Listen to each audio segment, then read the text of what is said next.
क्या आपकी भी पर्सनैलिटी ऐसी है कि कोई आपको बात करते या जब जिन लोगों के साथ आप बहुत अच्छे होते हैं, वो आपके साथ अच्छा सलूक ना करें, तो उनके रवैये, उनकी बातें या इस तरह के वाक़यात जो है वो आपके ज़हन में जो है वो नक्श हो जाते हैं? या जब भी आप अकेले बैठते हैं तो आपके ज़हन में मुख्तलिफ़ किस्म के ख़यालात आना शुरू हो जाते हैं, जिसमें आपके जो एक्सपेक्टेशंस है, जो लोगों से जुड़े हुए आपके जज़्बात है, वो इतने नेगेटिव आपके साथ एक्सपीरियंस हो रहा होता है कि आपके ज़हन जो है वो ऐसे जैसे ऑक्यूपाइड रहता है और उस ज़हन में जो ख़यालात आ रहे होते हैं वो अक्सर औक़ात मनफ़ी या तकलीफ़ देह जो होते हैं वो होते हैं, जिसकी वजह से आप अपना फ़ोकस ख़राब कर लेते हैं, आपका कुछ करने को दिल नहीं करता, आपकी याददाश्त मुतासर होना शुरू हो जाती है। तो अगर आपके साथ ये सारी चीज़ें हो रही है तो ये वीडियो आपके लिए है। जहाँ पर हम मेमोरी का, फ़ोकस का, कंसंट्रेशन का और मोटिवेशन का ज़िक्र करते हैं, तो वहाँ पे एक बहुत इम्पॉर्टेंट चीज़ है जो कि आपका माइंडसेट है,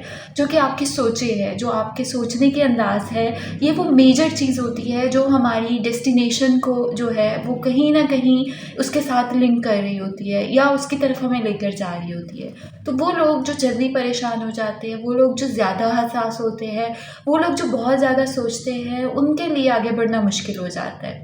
अगर आप भी लोगों से एक्सपेक्टेशंस रखते हैं और वो पूरी नहीं होती, या अगर कहीं पर लाइफ में आप कुछ ऐसे लोगों के साथ हैं जिनके रवैये आपको तकलीफ़ देते हैं या उनकी बातें आपको परेशान करती है, तो आज एक मैं ऐसी ही आपके साथ अमेजिंग जो टेक्निक है वो शेयर करूँगी, जिसने बहुत सारे लोगों की ज़िंदगी आसान की है, जिसने आपको सिखाया है कि कैसे आप अपने इमोशंस को कंट्रोल करते हैं, कैसे आप अपनी उन सोचों को कंट्रोल करते हैं, और जब आपकी सोचें कंट्रोल होती है तो आप अच्छा महसूस करते हैं। फिर वो जो तकलीफ़ है, वो जो बोझ है, वो खुद कुदरती तौर पर कम होना शुरू हो जाता है। देखिए, अक्सर औक़ात ज़िंदगी में हमें किसी न किसी से बात करने की ज़रूरत होती है। जब आप किसी मुश्किल में से गुज़र रहे होते हैं, कोई अगर आपकी बात सुनता है तो हम हल्का महसूस करते हैं। अगर हमें कोई गाइड करता है तो हम अपने आप को मोटिवेटेड जो है वो फ़ील करते हैं। लेकिन अगर आपके पास कोई सुनने वाला नहीं है, कोई समझने वाला नहीं है, तो एक काम करिए, आज से अपने ख़यालात को लिखना शुरू करें। जो चीज़ें आपको तकलीफ़ देती है, जिन चीज़ों की वजह से आप परेशान हैं,